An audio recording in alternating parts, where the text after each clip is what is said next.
Yes. Bwana, ule muda ambao ulikuwa ukisubiriwa kwa hamu sana umekwisha kutimia. Ni dakika chache tu zimesalia kuelekea mchezo ambao wekundu Msimbazi Simba wapo nyumbani leo hii pale kwenye uwanja wa Benjamin William Mkapa ambapo watakuwa kwenye mchezo wao wa raundi ya pili kunako hatua ya robo finali ambapo watakuwa wakiwakaribisha Al Masry kutokea kule nchini Misri.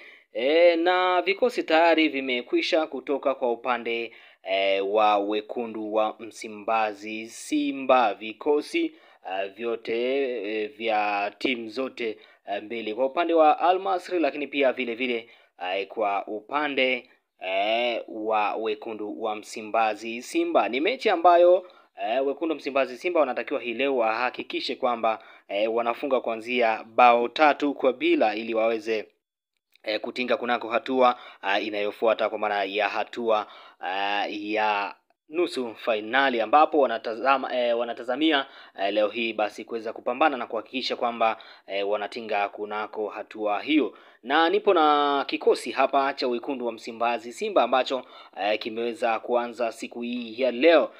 Golini kama kawaida ni Musa Pimpin Kamara, lakini beki wa kati yupo Chamo Karabwa pamoja na Abdurazak Hamza, lakini kunako beki namba 2 yupo Shumari Kapombe, miongoni mwa fullback ambao wanafanya vizuri sana kunako upande wa wekundu wa Msimbazi Simba. Lakini kunako nafasi ya kushoto, kunako beki wa kushoto yupo Mohamed Hussein Zimbwe Junior, lakini namba 6 bwana yupo mtu mmoja ambaye anaitwa Kagoma Yusuf, yuko pale katikati, atakuwa akisimama pamoja na Fabrice Luamba Ngoma. Lakini namba 10 kama kawaida yupo Jincha Zawa, lakini kulia bana yupo Kip Dennis, lakini kushoto yupo Eli Mpanzu Nkibisawala. Namba 9 yupo Steven Dese Mukwala. Leo hii ameweza kuanza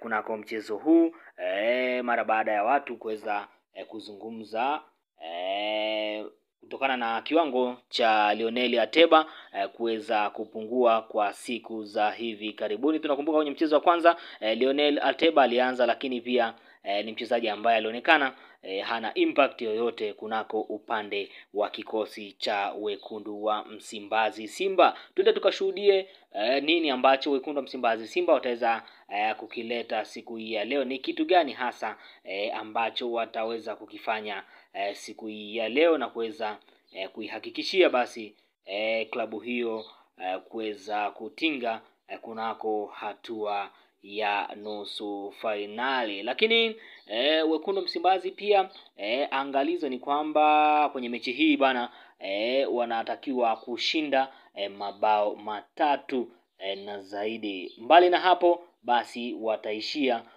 kwenye hatua hii ya robo finali kama ilivyozoeleka. Kwa hiyo suala la kuweza kuvunja huo mwiko wa mwaka robo, ama hilo jina la mwaka robo ambalo wamekuwa wakitaniwa sana na watani zao Young Africans, leo hii bana twende tukaone kama wataweza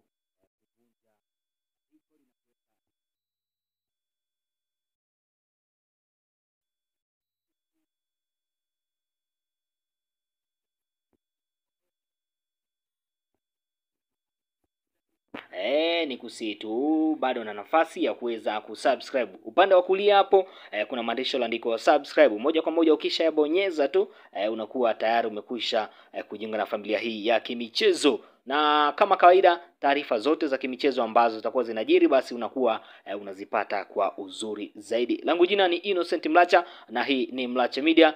Uwe na wakati mwema, lakini endelea kuifuatilia Mlacha Media ili uendelee kupata zile taarifa ambazo pia zitaendelea kujiri kunako mchezo huu wa hii leo.